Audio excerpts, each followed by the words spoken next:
আসসালামু আলাইকুম। আজকে এই সুন্দর বেবি ড্রেসটির কাটিং এবং সেলাই ভিডিও দেখাবো। এই ড্রেসটি তৈরি করতে মাত্র ১/২ গজ কাপড় লাগবে।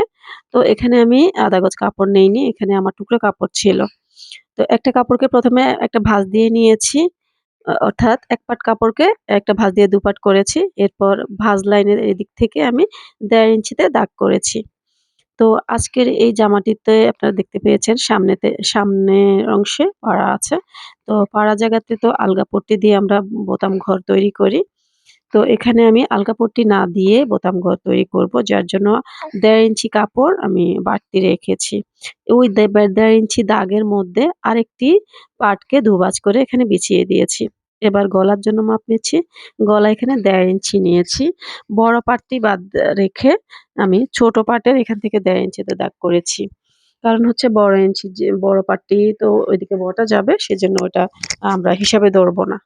আর এখানে টোটাল যে গলাসহ শোল্ডার নিয়েছি ৪ এর কাছাকাছি। আর আর্ম হোল নিয়েছি হচ্ছে ৪.৫। তো এখানে আমার ক্যামেরাতে আসেনি এইটুকু যদিও। তো এখানে সেই যে আর্ম হোলে দাগ দিয়েছি, দাগটাকে শেপ দিয়ে নিয়েছি, আর্ম হোলের শেপ।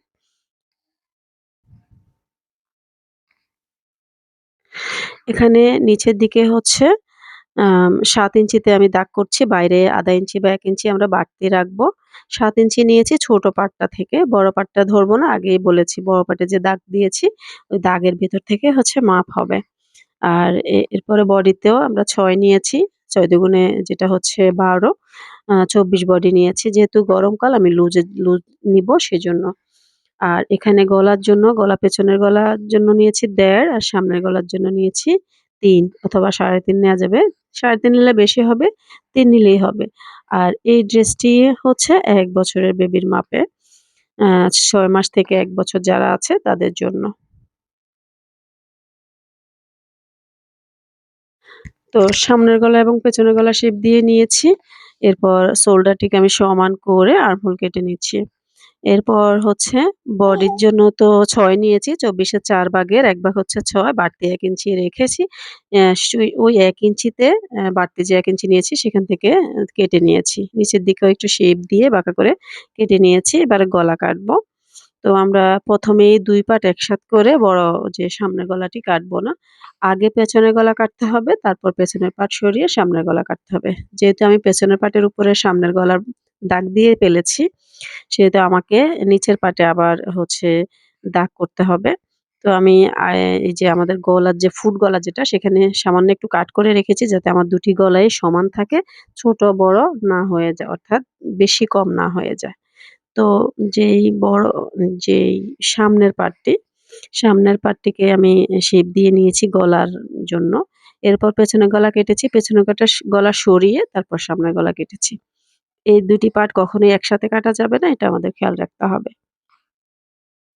এবারে সামনে যে ফাড়ার ভাঁজটি ছিল, এই ভাঁজ লাইনটাকে কেটে নিয়েছি। মেশিনে চলে এসছি। আমি এই লাইনের ২ প্রান্তে সামান্য কাট করে নিয়েছি যাতে আমি বটার সময় সমানভাবে বটতে পারি। এই ছোট, ছোট টিপস গুলো আপনারা খেয়াল করবেন। এতে করে সেলাইয়ের ফিনিশিং অনেক সুন্দর হবে। একপাশে বেশি হয়ে যাবে না, একপাশে কম হয়ে যাবে না বা ছোট বড় হয়ে যাবে না। তো এইভাবে হচ্ছে একটা ভাঁজ দিয়ে ১ম এ আরেকটা ভাঁজ দিয়ে এই যে বোতামের পট্টিগুলো, বোতাম ঘরের জায়গাটি সেলাই করে নিচ্ছি। তো আমার ২ টি বোতাম ঘরই সেলাই করা হয়ে গিয়েছে। এবারে এই সামনের পার্ট দুটোকে পেছনের পার্টের সাথে জয়েন করব। ১ম এ শোল্ডার জয়েন করব। তো আমি একটি শোল্ডার জয়েন করে নিয়েছি, অপর শোল্ডারও জয়েন করে নিচ্ছি। এই ক্ষেত্রে আপনারা উল্টা অবশ্যই খেয়াল করবেন, নাইলে বারবার খুলতে হবে নতুন যারা আছেন। আ উল্টা পার্ট আ বাইরের দিকে রেখে আর পার্ট ভেতরের দিকে রেখে এই কাজটি করতে হবে। তো শোল্ডারের পার্ট সেলাই করার পর এখানে আমি এই যে আর্ম হোলের জায়গাটি বোটে সেলাই করে নিচ্ছি। এই আর্ম হোলের জায়গাটি আপনারা চাইলে পট্টি দিয়ে সেলাই করতে পারবেন। আমি পট্টি লাগাইনি। আমি একটু খুব সহজে খুব তাড়াতাড়ি করে কাজটি শেষ করতে চাচ্ছি। আমার ছোট বাচ্চা আছে। আ সে তাকে ঘুম পাড়িয়েছি, সে উঠে যাবে। সেজন্য আমি তাড়াতাড়ি শেষ করার জন্য এই কাজটি করেছি। তো দুপাশের আর্ম হোলে আমি একটা বটা দিয়ে সেলাই করে নিয়েছি। আপনারা চাইলে এরকম পট্টি দিয়ে আর্ম হোলের জায়গাটি সেলাই করে নিতে পারবেন। গলা যেভাবে সেলাই করব আর্মহোলের জায়গাটিও সেভাবেই সেলাই করব। তো আমি গলা সেলাই করা দেখিয়ে দিব। আপনারা সেভাবে আর্মহোলও সেলাই করে নিতে পারবেন। তো একটি পট্টিকে তো আড়াআড়িভাবে কেটে নিয়েছি, কেটে জয়েন করে নিয়েছি। কিভাবে জয়েন করেছি আপনারা দেখতে পেয়েছেন। কোনো কিছু বুঝতে সমস্যা হলে পেছনের দিকের ভিডিও টেনে বারবার করে দেখবেন, তাহলে খুব সুন্দরভাবে বোঝা যাবে। তো এই পট্টিটিকে আমি একটা ভাঁজ দিয়ে গলার সাথে ১ম এ একটা জয়েন করে নিচ্ছি। এরপর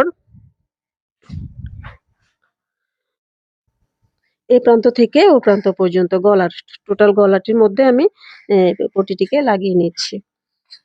একটু বাড়তি করে কেটেছি, একদম সমান করে কাটিনি, এটা আপনারা খেয়াল করেছেন। এবারে একটা ভাঁজ দিয়ে আরেকটা ভাঁজ দিয়ে এই গলার পট্টিটিকে আমি পাইপিনের মতো করে নিচ্ছি। এখানে এই পট্টি লাগানো যত সুন্দর হবে, জামাটির ফিনিশিং তত সুন্দর হবে।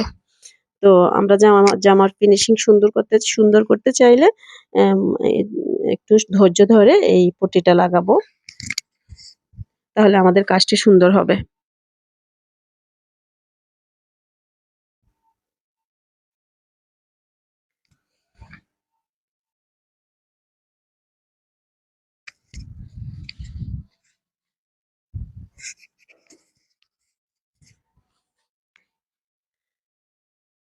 তো সম্পূর্ণ গলাটি এই একই নিয়মে ভাঁজ দিয়ে সেলাই করে নিয়েছি।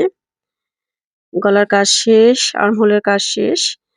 বটন প্লেটের যে কাজ সেটাও করে নিয়েছি। এবার ২ পাশ একসাথ করে সাইড সেলাই করে নিচ্ছি।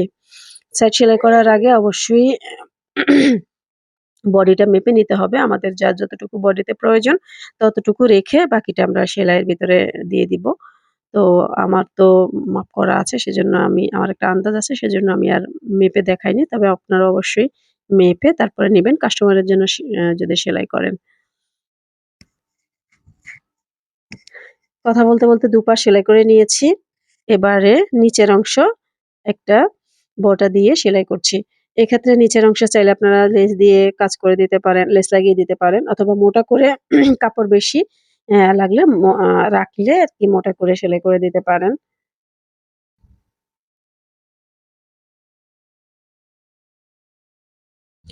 আর এই জামাটির লম্বা আপনারা যে যার প্রয়োজন মতো নিবেন।